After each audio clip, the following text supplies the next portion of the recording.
Hey everyone, you're watching Ash on Comics. I'm Ash, and here's today's comic, Detective Comics 986.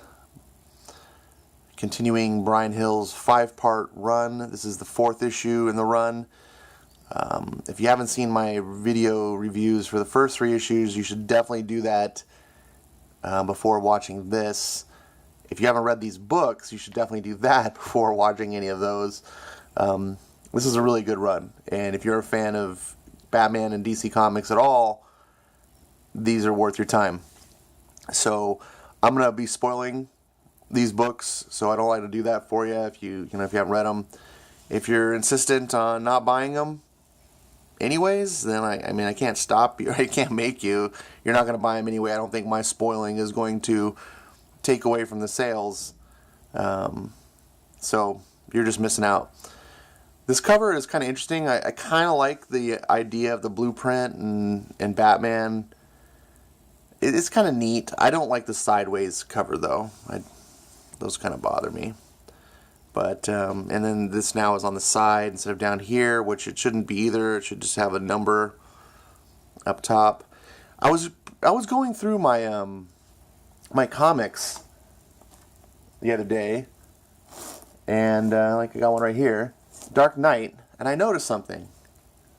Check this out. Sorry, White Knight, not Dark Knight.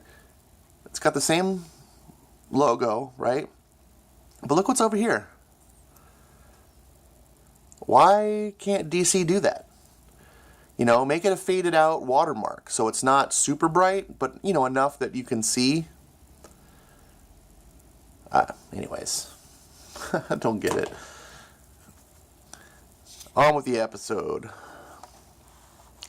So, if you have been following along with the story, you know what's going on. Batman is confronting or trying to stop this new villain, Karma, who has the ability to read minds thanks to alien technology that he's using. And Karma is an interesting villain, and his motivation is trying to make Batman stronger. He's not trying to destroy Batman. He actually is kind of in a perverse way a believer in Batman. Batman stopped him long ago, and then he kind of had his found Jesus moment, but in a sick, perverse way. Now he believes in Batman's cause, but in order to make Batman stronger, he needs to be this maniacal villain.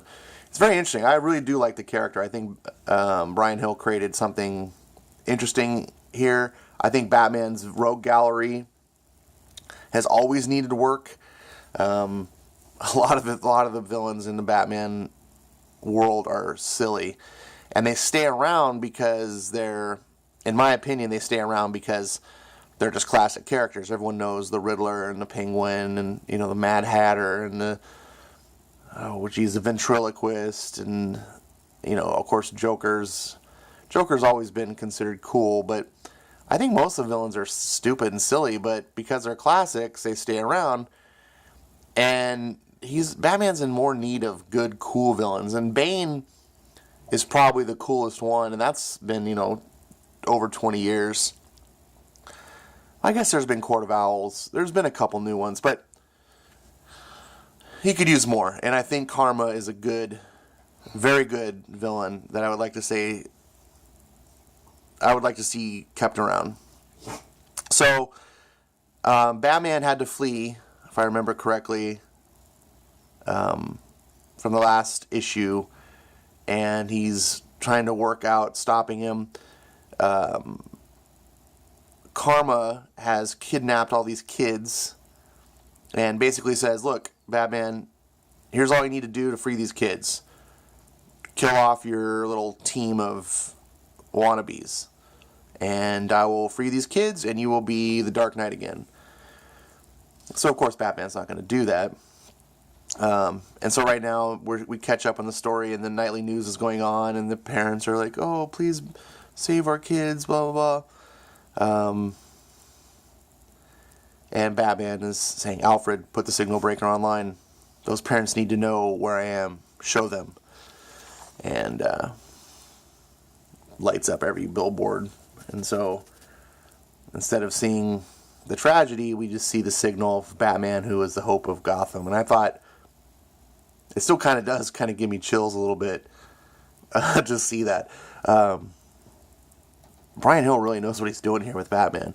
And this, I have to say, too, and I say this as a compliment, this kind of reminds me, this feels very Nolan-esque, Batman, the way these 2 pages played out.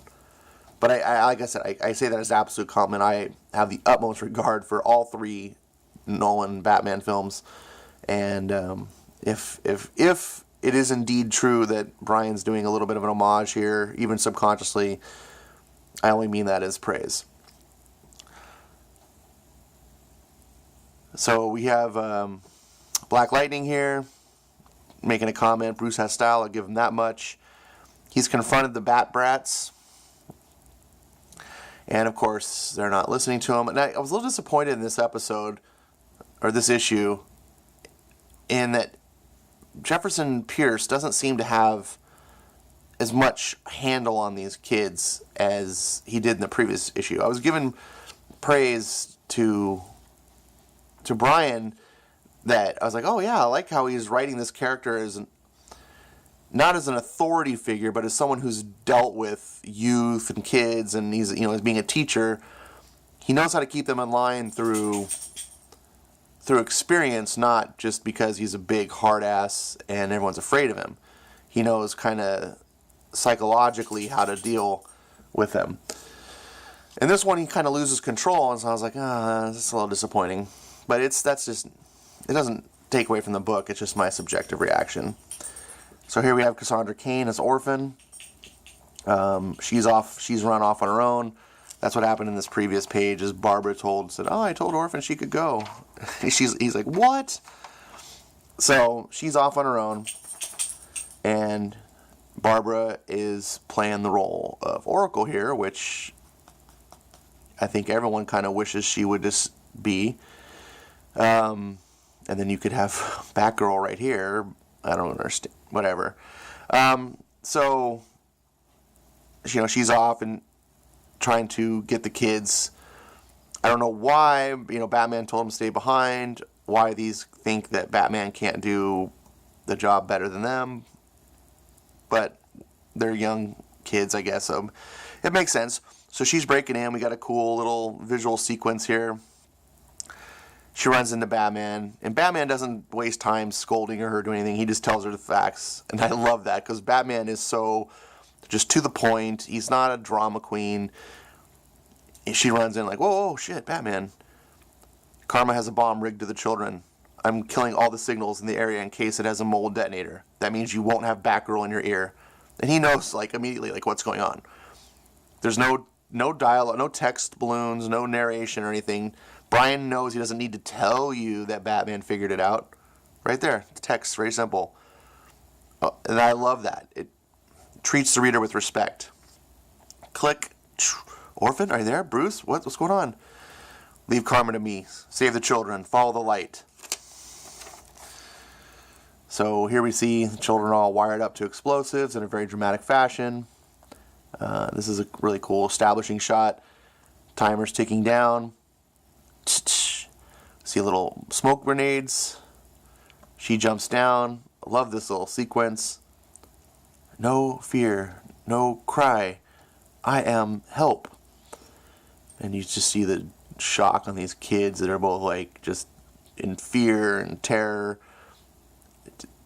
Man, just like the last issue, this artist is very good compliment to Brian's writing compared to the previous artist. This whole page just works. And so, proceeding, I can hear your mind, Batman. Your concern for your children, for the one you call Orphan, and your hatred of me. Come to me, Batman. There is no hiding here for either of us. Fleet Del Mar, I know who you are, and you should have stayed in Markovia. But I want to show you all the things I've seen. After your bats took my eyes, and the gas took my mind. And again, speaking about the art, look at this look on Batman's face. It's a perfect mix of disgust, but also like regret. Like Batman knows that he caused this, that he pushed the envelope a little too far and hurt this guy worse than he should have. Like it's just, what have I done?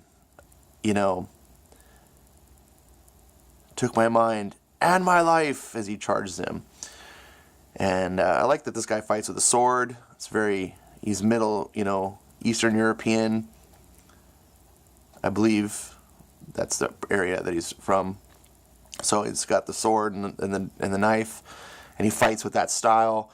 So he's fighting Batman, and you'd think, it's like, oh wow, he's really kicking Batman's ass.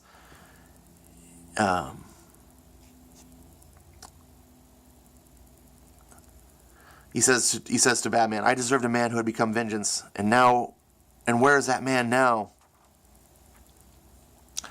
So we got Cassandra here trying to figure out what to do about the bomb. The bomb's taken down. If break wire explode, if free children explode, no light to follow. Orphan!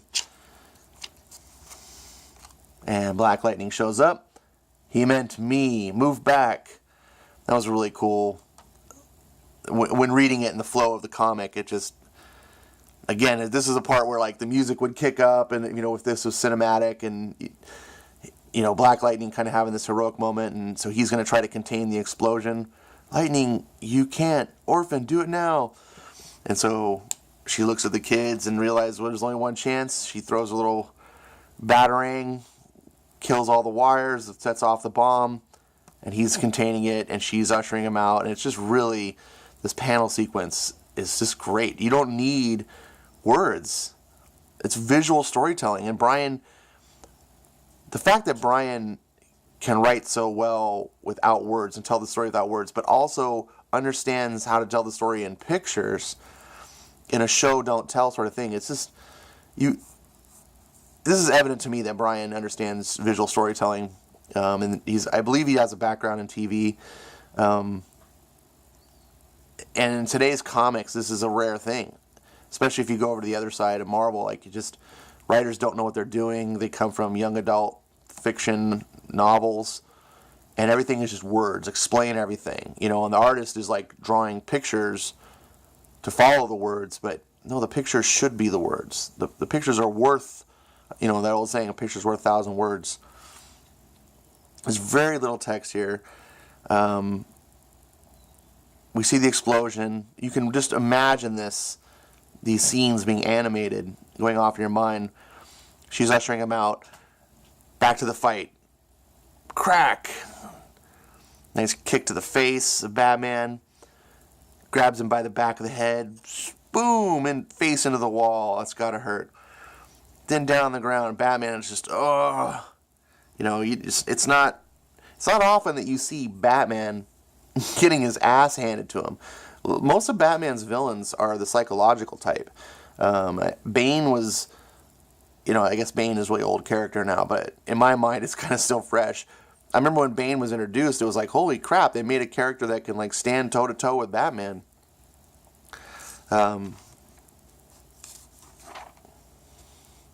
So here you have Batman fighting, and Batman looks so pathetic. And of course he's just got his face bashed in, but he's just dodging away. And I love the explanation. I'm not better than you, Batman. I just know everything you'll do, as he's grabbing his arm, breaking his knee. Or, I don't know if he's breaking his knee there, but he's hurting him bad. I was going to kill all of them, but I think I'll keep Cassandra for myself. I've seen parts of herself that she hides from you. You're still there. They're still there. And they're beautiful.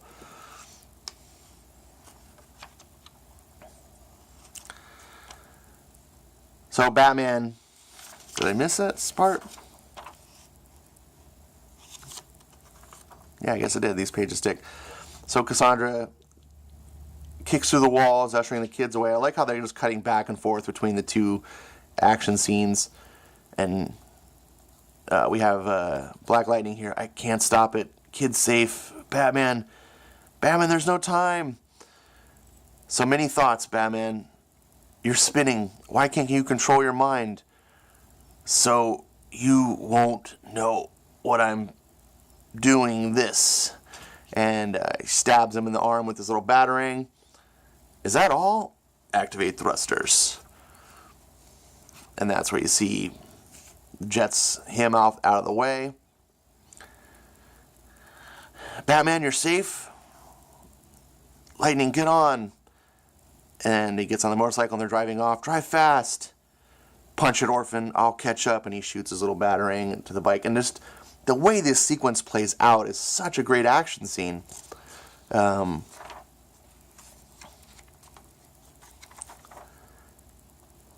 Whoops. These pages stick.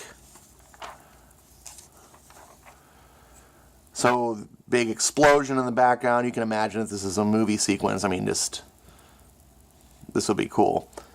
I'm only going to say this once. When Jefferson Pierce speaks, he speaks for me. And so now Batman is chastising him back at the, wherever this is, some penthouse that Bruce Wayne owns. Are we clear? Clear. Say it again, Barbara. Wait, Barbara. So she's walking off pouting. Stupid bat brat. It's fine, Jeff. I'm used to this. Welcome to Gotham City. You didn't have to.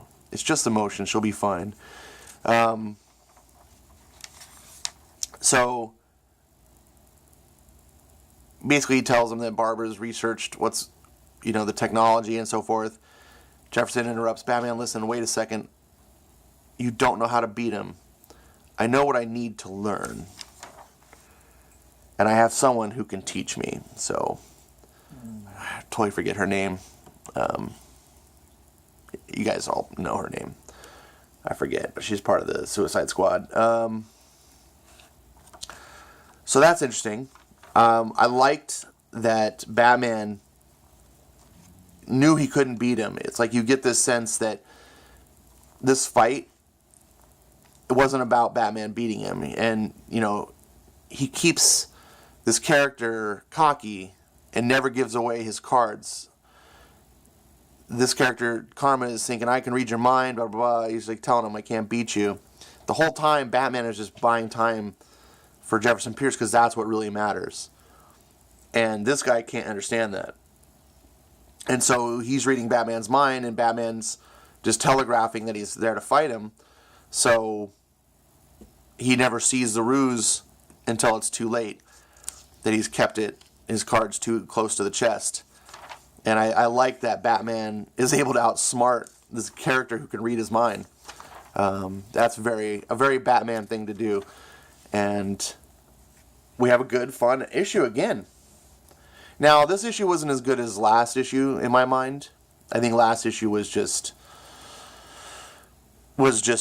almost a perfect issue. And it had some really amazing, heartfelt moments and just some perfect dialogue and writing. But in reviewing this issue, I kind of go through it a second time. This one is a very close second.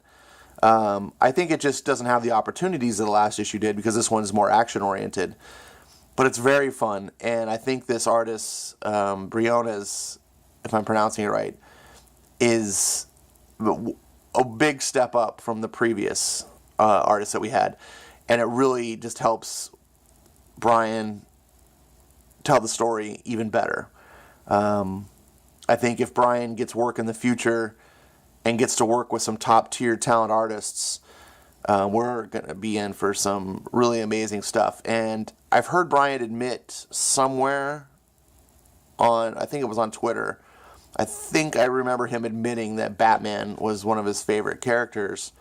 And so he knows a lot about Batman, and it shows here. So I'm a big believer in write what you know. I think that, even the best writers can falter under a character that isn't necessarily something they relate to very well. They'll still write decent stories, but when a writer writes characters that they identify with and they understand, it just enhances. They're able to take it to another level. So I think Batman is a really good fit for Bryan in this case, and I really believe, just based on what we've seen so far, he is qualified to be a I don't want to say necessarily a permanent writer. You know, I don't know about if a 50 issue run is something I would do, but give him a 12 issue. Sign him up for a year with the option to go further. You know, based on, you know, fan approval. You know, how much the book sells. That's something I would do in a heartbeat. Right now, I don't think Bryan is. He's not exclusive because he's doing some Marvel stuff. He's doing some indie stuff. Grab this guy. The Detective Comics, I believe, Detective Comics does not have any permanent writers locked down. So there's an opening. Just slap them on. Get it going. You're having a lot of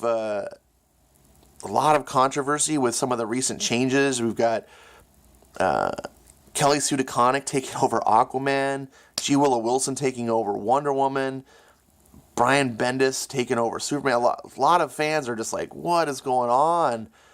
I think this would serve a lot of goodwill, in addition to just being a smart move, having a good, talented writer on Batman, to put someone like Bryan Hill on Detective and say, lock it down. Look, got Bryan Hill on Detective, Tom King on Batman.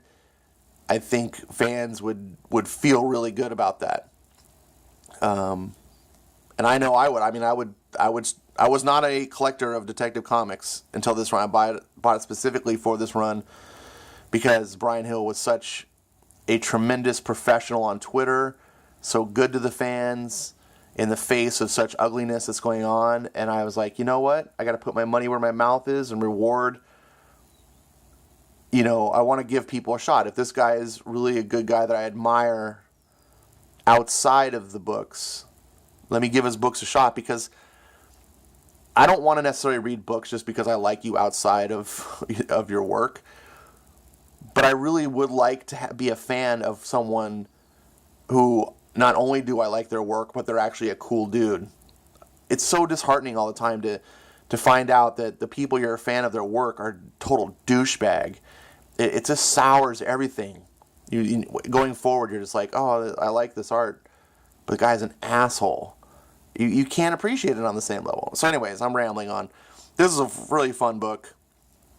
I really enjoyed the series, especially with the art change. Last issue was phenomenal. This one was a worthy follow-up, and I really hope the next issue, which is the final one, is a big, finale that feels great.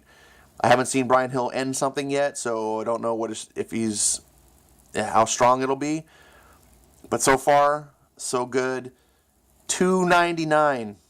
This is a big thumbs up recommendation. Move the needle.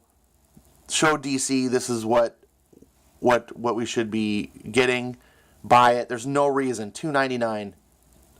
Come on. All right. Thanks for watching.